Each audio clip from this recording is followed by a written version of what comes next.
aleluia, aleluia, aleluia, aleluia.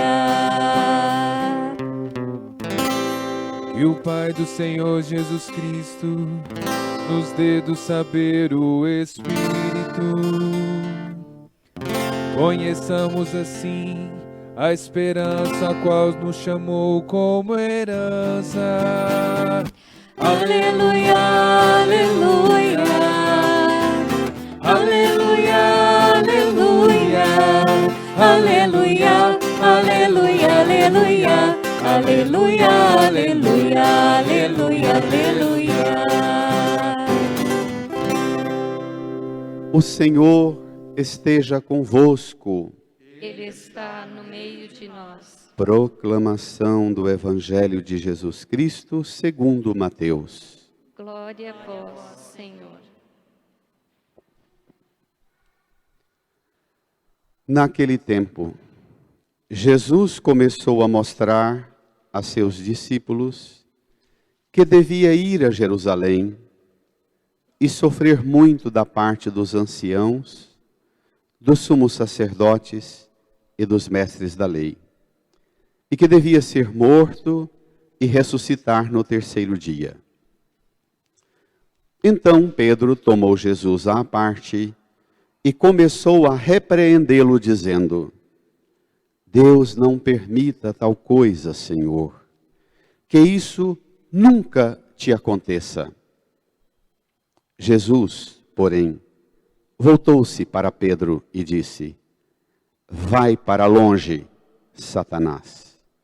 Tu és para mim uma pedra de tropeço, porque não pensas as coisas de Deus, mas sim as coisas dos homens. Então Jesus disse aos discípulos: Se alguém quer me seguir, renuncie a si mesmo, tome a sua cruz e me siga. Pois quem quiser salvar a sua vida vai perdê-la, e quem perder a sua vida por causa de mim vai encontrá-la. De fato, que adianta ao homem ganhar o mundo inteiro, mas perder a sua vida? O que poderá alguém dar em troca de sua vida? Porque o Filho do Homem virá na glória do seu Pai, com os seus anjos, e então retribuirá a cada um de acordo com a sua conduta. Palavra da salvação. Glória a vós, Senhor.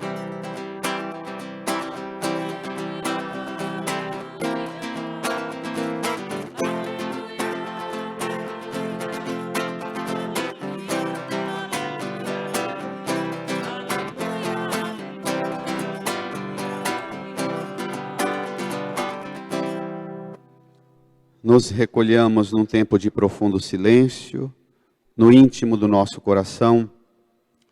Deixemos brotar uma súplica, pedindo ao Espírito Santo o auxílio necessário, porque só Ele pode nos dar a plena compreensão da palavra. Supliquemos, peçamos sua ajuda.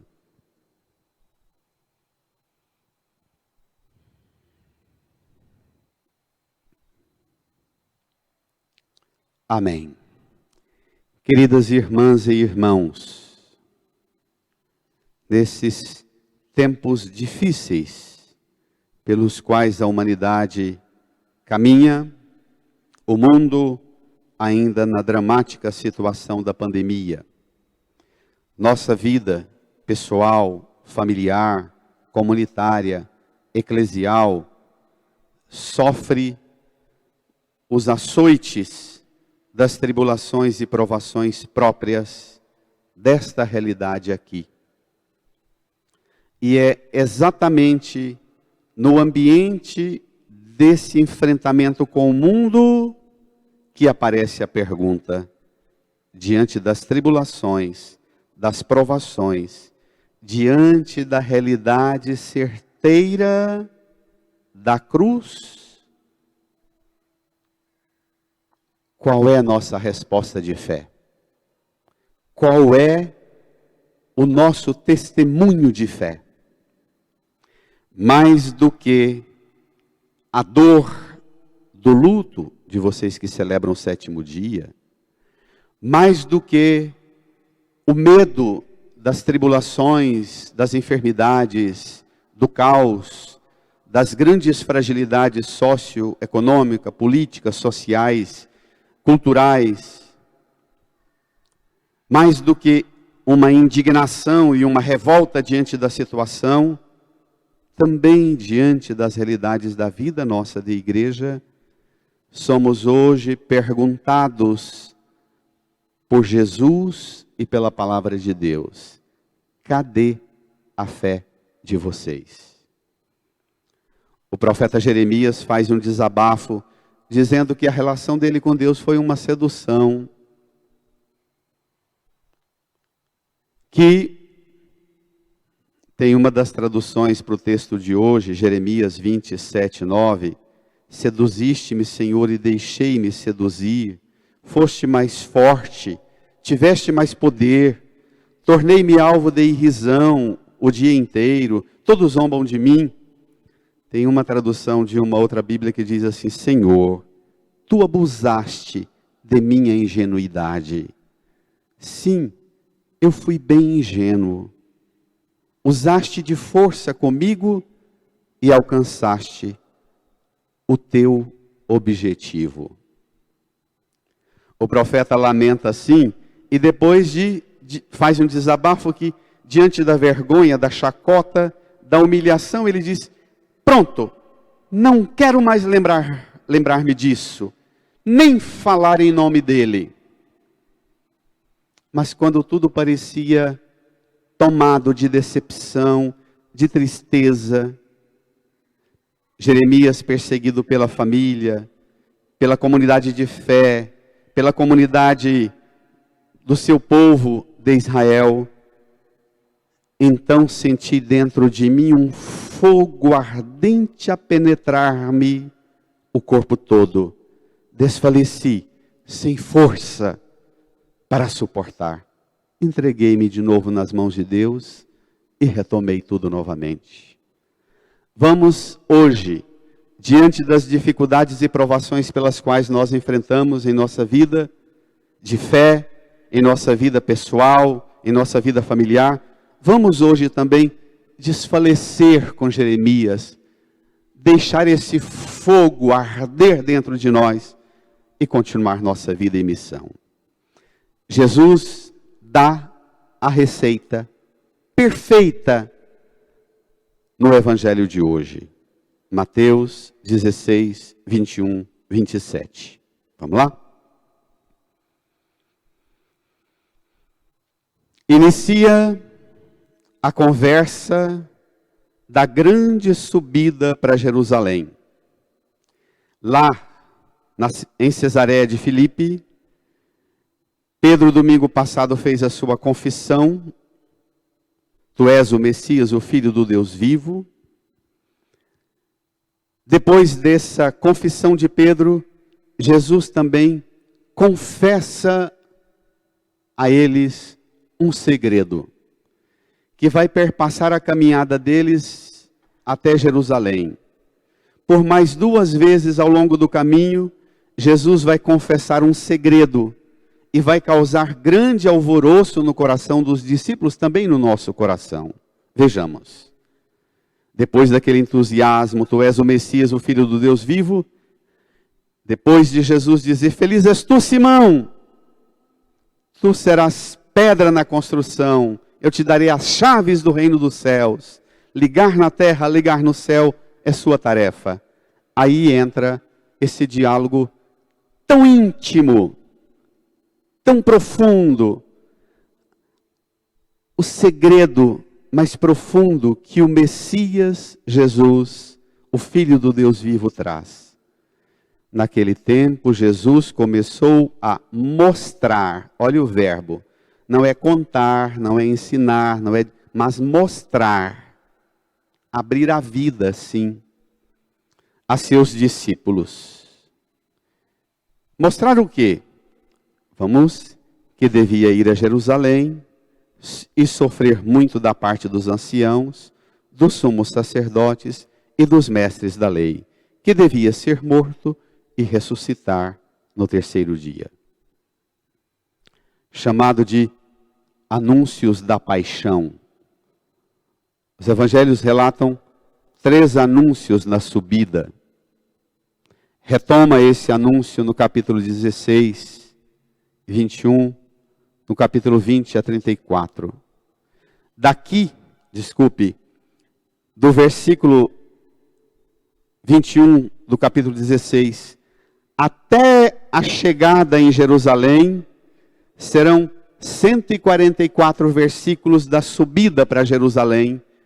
E ao longo desta subida, Jesus vai prevenindo aos apóstolos, naquele entusiasmo dos apóstolos, dos discípulos, das multidões, com o Messias, Jesus diz a eles que ele é um Messias diferente. Não é aquele Messias glorioso, imperioso, triunfante. É um Messias que vai sofrer, vai ser morto, vai ressuscitar. E não é coisa pouca quando Jesus conta da parte de quem que ele vai sofrer. Os anciãos, a aristocracia leiga, os sumos sacerdotes, os grandes chefes das famílias sacerdotais, compunham o grupo dos sumos sacerdotes, e dentre aqueles chefes das famílias sacerdotais se tirava um que era o sumo, e os mestres da lei, intérpretes da lei, na maioria de tendência farisaica. Essas 3 categorias de gente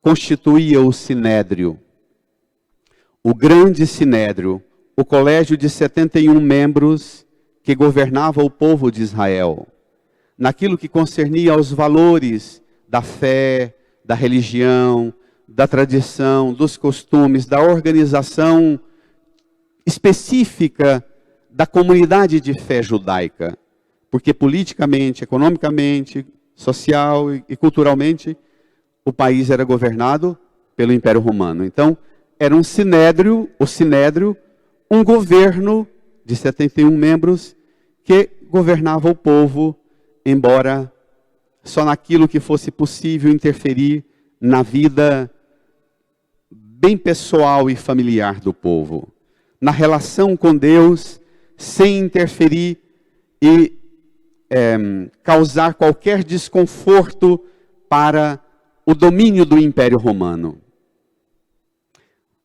Diante desse governo, o Sinédrio, os 3 passos pascais: sofrer, ser morto, ressuscitar.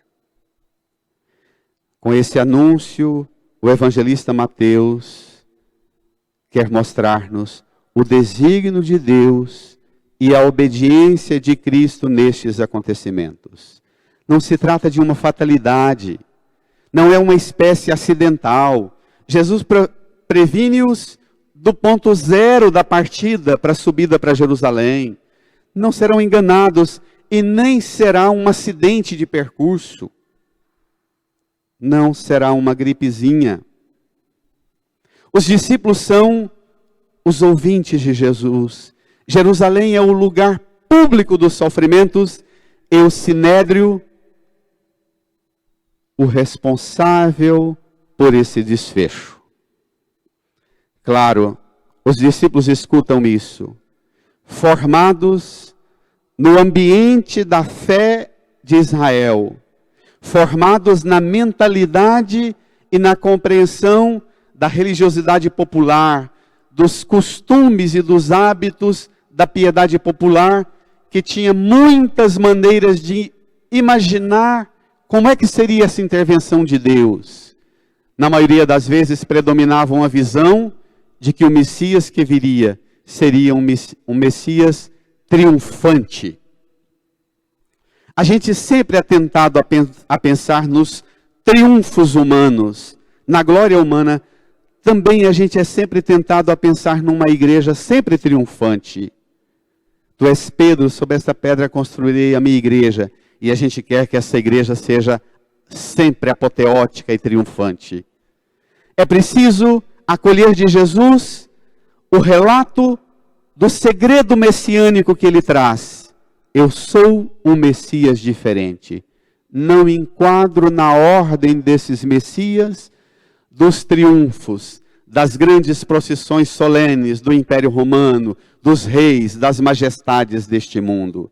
Sou um Messias que sofre, que morre na cruz, que ressuscita.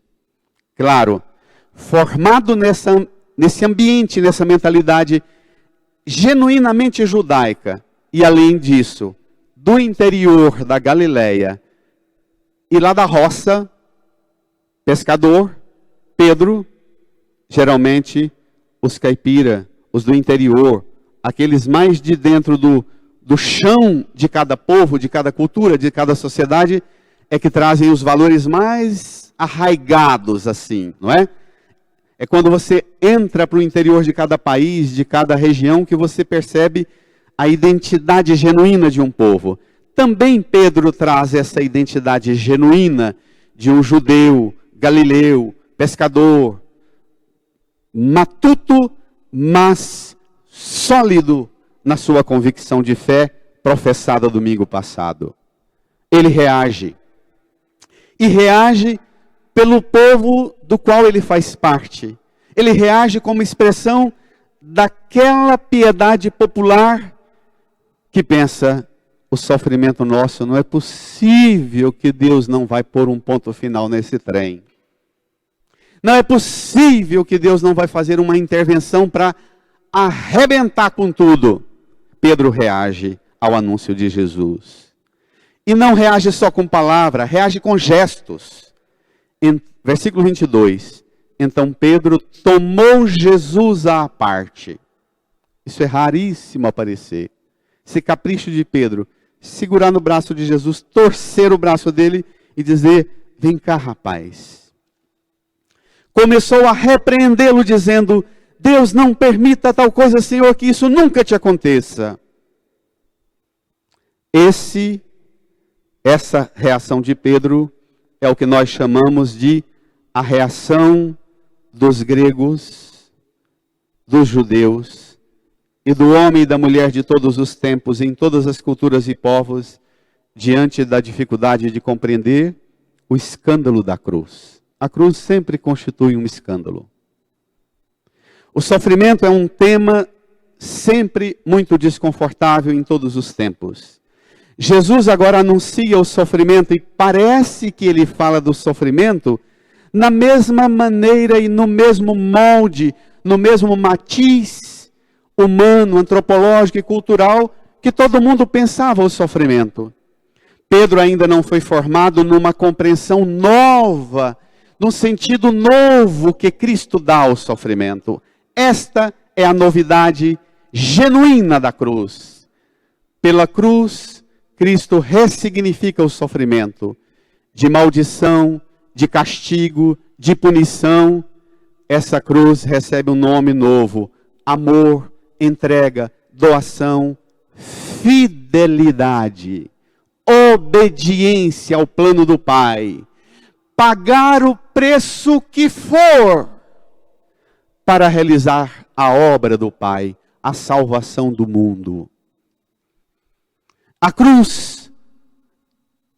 Agora, Jesus quer dar uma catequese nova aos discípulos, instruí-los numa compreensão absolutamente nova que para eles parecia impossível. O sofrimento para a gente do Antigo Testamento está muito naquele âmbito da pergunta que eles fazem para o cego de nascença: Senhor, quem pecou, ele ou seus pais, para que nascesse assim? Lembra? A ideia de que o sofrimento era fruto de um castigo, de uma punição, de uma herança maldita. Jesus diz: não, o sofrimento vai ser fruto de um caminho percorrido, de uma fidelidade ao Pai, de uma obediência ao plano do Pai. Ressuscitarei no terceiro dia e darei a vida que ninguém nenhum império, nenhum reino desse mundo, nenhuma potência do mundo será capaz de dar. Pedro reage. Ainda não foi educado nessa escola da cruz. Iniciou agora a primeira aula do mistério da cruz. E Jesus reage à altura dos gestos e da palavra de Pedro. Vamos ver? Versículo 23. Esta expressão de Jesus. Por mais que os nossos bons teólogos e exegetas expliquem as variantes dos originais dos textos sagrados, mas esse texto sempre causa um desconforto em mim e eu imagino que em muitos de nós. Jesus, porém, voltou-se para Pedro. Pedro tinha levado Jesus, mas Jesus não tinha voltado-se para ele, entendeu? Ele tinha conseguido levar Jesus para um lugar à parte, repreendê-lo, e o texto diz, Jesus voltou-se para Pedro. Jesus ainda não tinha se voltado, não tinha se dado a ele. Ele pensava que tinha carregado Jesus assim. Porque lembra a atitude do demônio com se és filho de Deus, levando Jesus para lá e fazendo provocação, tirando Jesus da missão. Jesus responde, vai para longe, Satanás. Tu és para mim uma pedra de tropeço, porque não pensas as coisas de Deus, mas sim as coisas dos homens. Vai para longe, Satanás. De pedra de construção, você está se tornando pedra de tropeço. Entulho. Lixo da construção, Pedro. Pedro se torna aqui um material de construção que quer, na mão do pedreiro, decidir onde é que ele tem que ficar. Às vezes, nós somos assim na igreja. Nós somos um material de construção na mão da igreja. Os bispos nas mãos e orientação do Papa. Os padres nas mãos e orientação dos bispos. Os leigos nas mãos e orientação dos sacerdotes. Nós não nos comportamos como alguém que precisa aprender a ser material de construção. Se o pedreiro dá uma ajustada e diz, olha, vem cá, esse pedaço seu vai ser tirado, essa parte sua não interessa, isso que você acentua tanto como qualidade do material que você é, não é o que nós precisamos de você nessa construção. Aqui nesse momento precisamos de barro, aqui nesse momento precisamos de pedra, aqui nesse momento precisamos de concreto, de madeira, de ferro. Às vezes nós queremos decidir e impor-nos nas mãos do pedreiro como quem comanda a obra. O absoluto oposto da obediência de Jesus nas mãos do Pai.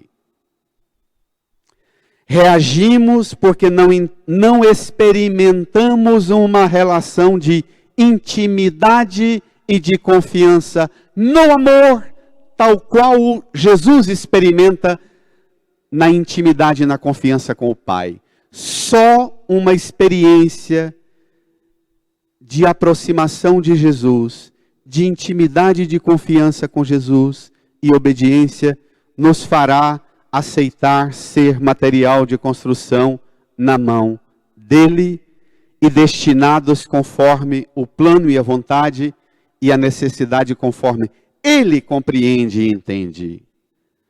Pedra de tropeço. Pedra de tropeço está muito ligada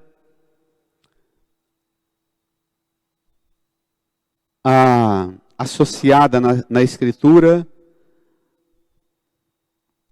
lá no capítulo 5 de Mateus, versículo 29, no Sermão da Montanha, Jesus fala, se o teu olho direito te leva a pecar, arranca-o. Também se traduz, se teu olho direito te leva à queda, arranca-o. Ou, se teu olho direito escandaliza, causa escândalo. Pecar, queda e causar escândalo estão muito próximos no sentido que Jesus aplica aqui a Pedro. Pedra de tropeço. Você quer fazer-me cair? Você quer fazer-me sair do caminho de fidelidade ao Pai, Pedro? No Evangelho de Lucas, capítulo 8, versículo 33, na imensa maioria das Bíblias, pelo menos em todas as que eu conferi, ao invés de dizer, vai para longe de mim, Satanás, se traduz assim, afasta-te para trás de mim. E de fato, Bento XVI, interpretando esse texto, ele faz uma longa avaliação de que a gente precisa pegar a expressão de Jesus no contexto, e se não fica claro no contexto, uma expressão tão dura como vai para longe de mim, Satanás, depois amplia o olhar no antes, o meio e o depois do texto que vem. Se ainda não, vá a outros textos que relatam ou que têm a mesma associação de ideias e desenvolve o mesmo tema. Pelo que vem logo depois, e pelo que a gente vê, como no Evangelho de Lucas 8:33, afasta-te para trás de mim, e o que Jesus vai dizer agora aos discípulos, fica seguro que Jesus não desligou Pedro, até porque Pedro, ainda no caminho da cruz, e até na quinta-feira santa, vai sofrer horrores, negando Jesus 3 vezes. Pedro vai ter um caminho que culmina, no relato de João, naquele diálogo tão bonito de Jesus, depois de ressuscitado, depois da pescaria abundante, lembra? Pedro, tu me amas, apacenta as minhas ovelhas. Pedro, tu me amas. Aquele é o ápice desse caminho. O ponto mais alto vai ser daqui a muito tempo, Jesus abrir o coração a Pedro e dizer, Pedro, olho no olho, coração no coração, você me ama, rapaz. Apacenta as minhas ovelhas. Hoje, com Pedro, somos chamados a deixar de ser pedra de tropeço, causa de queda e de escândalo, e encontrar o nosso lugar na relação com Jesus. O nosso lugar na relação com Jesus. E o nosso lugar na relação com o sofrimento. O nosso lugar na relação com o tema do sofrimento. Tudo aquilo que cada uma e cada um sofre como consequência da missão que abraçou, da vocação que abraçou como pai e mãe, como esposa e esposo, como padre, como catequista, hoje dia de vocês catequistas. Aquele sofrimento que você enfrenta, eu nunca imaginava que como catequista enfrentaria isto. Nos ministérios e serviços todos da igreja, aquele sofrimento, hoje é dia de você ressignificá-lo e dizer a Jesus que nenhum motivo de sofrimento será para você maior, mais alto, mais elevado, mais fecundo do que fazer com ele o caminho que ele mesmo fez. Obediência ao Pai, fidelidade à escolha e ao chamado. O remédio que cura as feridas da igreja, o remédio que cura as feridas do corpo e da alma, o remédio que cura as feridas provocadas pelas pedras de tropeço que muitas vezes somos, pedras de escândalo que muitas vezes somos, o remédio é, vai para trás de mim, rapaz.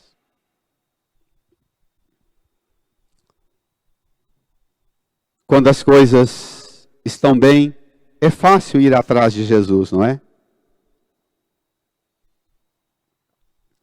Quando as coisas pioram, como nesses tempos, nestas semanas, tantas mensagens que eu recebi, querendo de mim uma resposta, e o pior do que resposta, uma opinião acerca dos sofrimentos da igreja de Goiânia, com o Santuário de Trindade. E o melhor caminho é o que Dom Washington propõe: oração, confiança, não julgar, não condenar, acompanhar o processo e entregar nas mãos de Deus o que for apurado, enfrentar com humildade e confiança no Senhor. A vontade da gente, quando acontece uma coisa dessa, é sempre passar à frente. É torcer o braço do padre, é torcer o braço do bispo, é torcer o braço dos padres que trabalham em Trindade e dizer: espera aí, rapaz. Não é? A vontade da gente é sempre sair detrás de Jesus e tomar um protagonismo por conta própria e dizer: tem que ser encaminhado assim. E às vezes custa demais. Não tem exercício mais delicado que prova a humildade do discípulo, da discípula, do que ou para trás, ou chega aqui, fica aqui atrás, fica ali depois de Tomé, depois de Judas, vem com segue-me lá atrás, depois de Judas, vamos ver? Versículo 24. Então Jesus disse aos discípulos: se alguém quer me seguir, Jesus parte do quê? Do querer.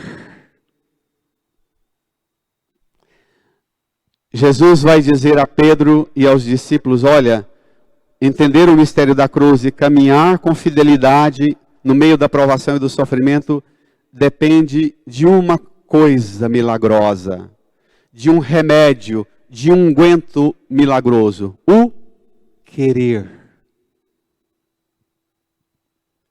Se está difícil para você, cultive uma vida de oração que recupere o seu querer. Querer seguir Jesus. Se o sofrimento tomou conta mais do que o querer, não vai dar conta.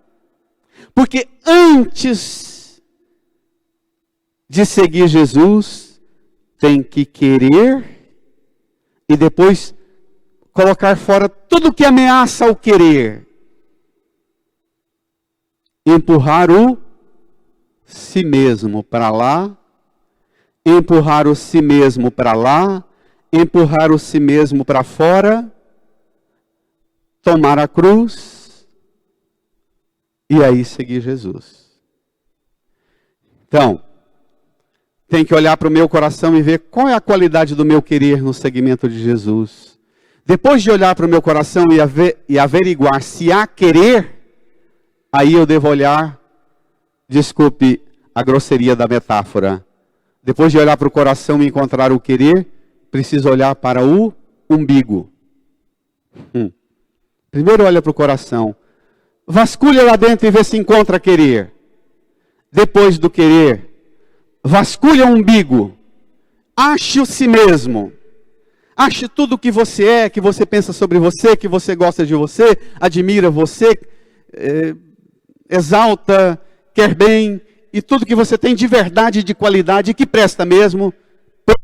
Encontrou tudo, amontoe tudo que você tem de bom, de si mesmo, empurre para lá, abrace a cruz, porque senão não haverá avanço.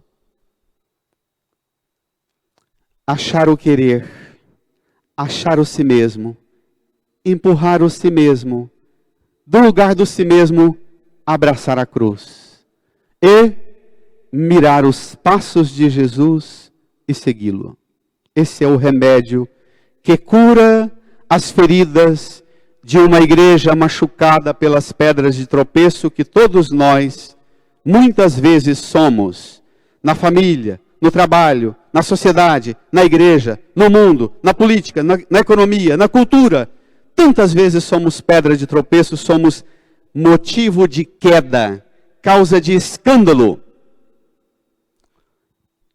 Conforme a Bíblia, o escândalo não é um mau exemplo, não é um fato revoltante. Etimologicamente, escândalo é aquilo que se tornou um obstáculo ou uma armadilha. Isso é importantíssimo. Repito, conforme a Bíblia, o escândalo não é um mau exemplo, não é um fato revoltante, mas etimologicamente é um obstáculo, uma armadilha. Você pode ver isso em Isaías 8, 14 e 15, Romanos 9, 33, mas você pode ver isso na primeira carta de Pedro, capítulo 2, versículo 8.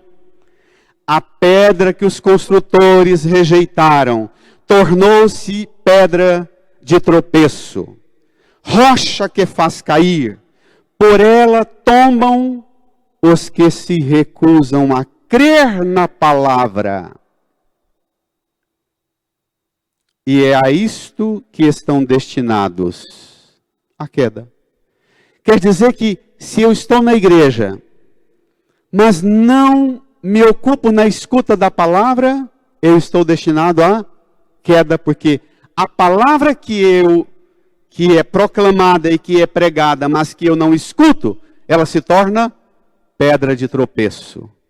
Ele, a pedra que os construtores rejeitaram, os anciãos, os sumos sacerdotes, os mestres da lei, o sinédrio rejeitou, esta pedra que os construtores rejeitaram, tornou-se pedra angular, rocha que faz cair. Irmã, irmão, vamos ao seguimento de Jesus, porque só Ele é o remédio. Seguir Jesus, renunciar a si. Romper com um conceito superficial de seguimento. Não pense em seguir Jesus se você não topar romper com um conceito superficial de seguimento. Nas ideias, nos sentimentos.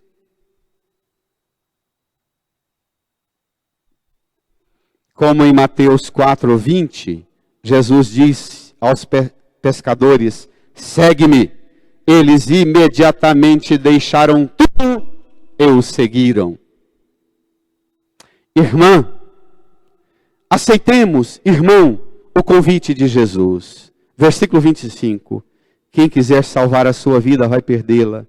Quem perder a sua vida por causa de mim vai encontrá-la. De fato, que adianta o homem ganhar o mundo inteiro, mas perder a sua vida? O que poderá alguém dar em troca de sua vida? Não parece que a gente está mais assistindo televisão do que escutando a palavra? Não parece que a gente está lendo as notícias e vendo as notícias? Homens e mulheres que pensaram em ganhar o mundo inteiro, mas que antes de morrer já perderam a vida. Não é atual? Não é quase jornalístico esse dito de Jesus? Crônica do dia. A saída para a gente superar essa ambição ou essa sedução do mundo. A saída é recuperar a teologia.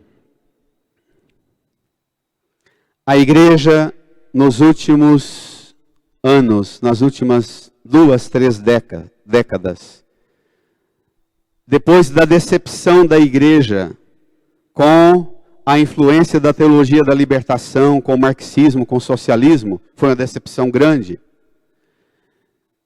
Nós, padres, muitas vezes fomos empolgados a superar aquela puxada da visão socialista para baixo. Nós fomos seduzidos por um outro olhar, tão ruim quanto. Nós começamos a pensar que sairíamos daquele engodo da sociologia, do marxismo, do socialismo. Nós pensamos que sairíamos daquilo com o poder do marketing católico. Trazer para a igreja a influência, não é? Da ciência do marketing, das estratégias, da força e do poder quase comercial da fé. Não é nem a ideologia do socialismo, nem a ideologia do marketing o que vai salvar a nós de todas as quedas, de todas as perdas, de todos os sofrimentos pelos quais nós passamos, é recuperar a teologia no lugar do marketing, a teologia no lugar da ideologia. A teologia e a mística dos santos, dos mártires, dos místicos. É isso que recuperará em nós, porque os santos, os mártires, os místicos, o próprio Pedro, é figura central no seguimento de Jesus até a morte. E Paulo também chama-nos a esta centralidade da relação com Cristo numa obediência até a morte. Carta de Paulo aos Romanos, capítulo 12, versículo 1 ao 2. Pela misericórdia de Deus, eu vos exorto, irmãos, a vos oferecerdes em sacrifício vivo, santo e agradável a Deus. Este é o vosso culto espiritual. Você deve ser uma oferenda de sacrifício vivo, santo e agradável a Deus. Padre, Paulo, como é que eu posso me tornar um sacrifício vivo, santo e agradável a Deus? Um culto espiritual a Deus? Paulo dá a receita impossível de não ser compreendida. Não vos conformeis com o mundo, mas transformai-vos, renovando vossa maneira de pensar e de julgar, para que possais distinguir o que é da vontade de Deus, o que interessa ao padre, ao pregador, ao cristão, ao homem e à mulher de Deus. O que deve nos interessar é distinguir o que é da vontade de Deus, isto é, o que é bom, o que lhe agrada, o que é perfeito. Esse é o papel da igreja. Irmã, irmão, não vos conformeis com o mundo, mas transformai-vos, renovando vossa maneira de pensar e julgar. Eu me lembro de uma pregação de uma dessas leigas bem apaixonadas pela palavra de Deus, inclusive da renovação. Uma pregação linda que eu vi, desta mulher muito santa. Desse texto, eu era ainda seminarista. Ela dizia, ela pegou uma forma, várias formas de fazer bolo, e uma forma de fazer adobe, e colocou num ambiente, e trouxe uma massa. E ela pegava aquelas massas e mandava a gente colocar na forma. E a gente pegava aquela massa e espremia aquela massa na forma. E ela dizia, não vos conformeis com o mundo, é isso. Não pegue você batizado, mergulhado na graça de Deus. Esta matéria de graça que você se tornou, fonte da graça batismal que você é, e você espreme isso dentro de uma forma. Paulo diz, não vos conformeis, não ponha você dentro da forma do mundo. Não permita que esprema você padre, freira, catequista, pai, mãe, ministério de música, da Eucaristia, dos ministérios e serviços todos da igreja, esposa, esposo. Não permita que o mundo seja a sua forma.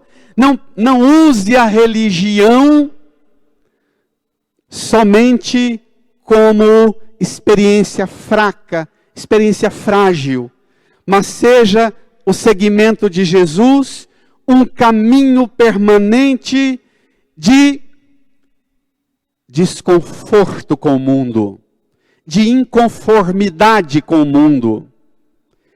Não vos conformeis, seja sempre inconformada com o melhor do mundo e com o pior do mundo. Fique sempre insatisfeito com o melhor do mundo, com o pior do mundo. Queira sempre satisfazer-te em Deus, na vontade de Deus, o que é bom, o que lhe agrada, o que é perfeito. Para isso acontecer, talvez nesse ambiente triste que nós estamos da pandemia no mundo, dos sofrimentos internos na igreja, sabe qual é o remédio?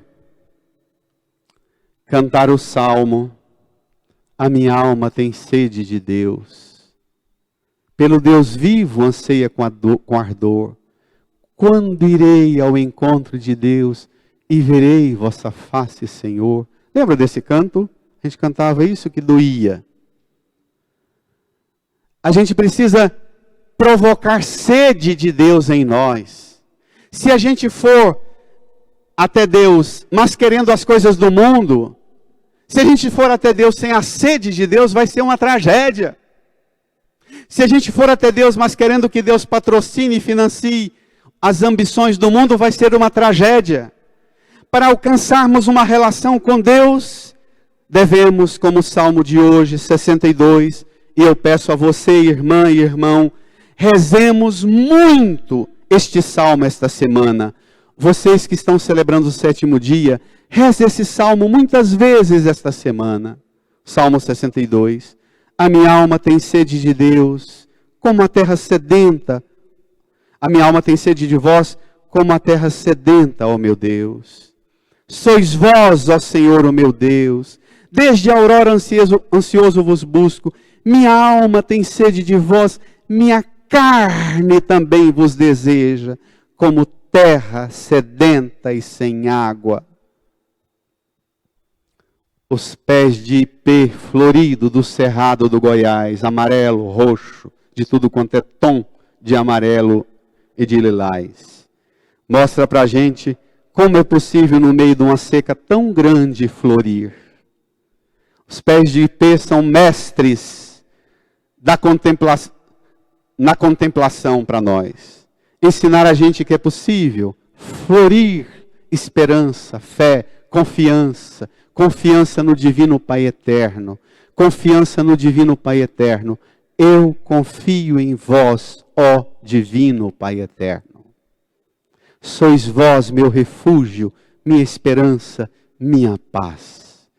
Incline a sua cabeça, feche os olhos, reze esse salmo esta semana e agora, na oração silenciosa, peça ao Divino Pai Eterno, ao Divino Espírito Santo, peça ao bom Jesus para dar a vocês que celebram o 7º dia de Márcia Gomes, de Anete Scott, Nice Coelho, também os que celebram 30 dias de Adélio Caetano, também a família do Reinaldo, Bruno Darques, Rivaldo Fleury.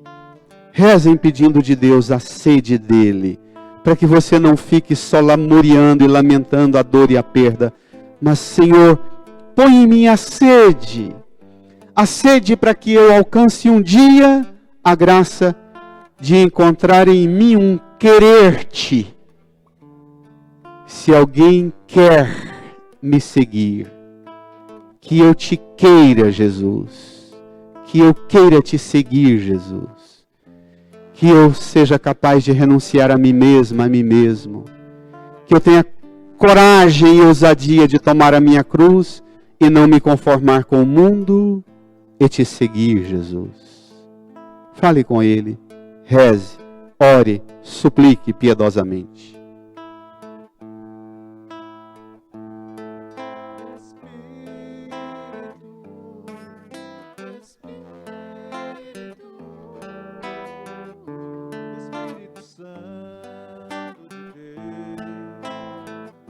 A vida da igreja, Dom Washington, Arquidiocese de Goiânia, os missionários redentoristas em Trindade, tudo que está passando por provação, que a mão da Mãe de Jesus e nossa Mãe, com São José, interceda e rogue para que o melhor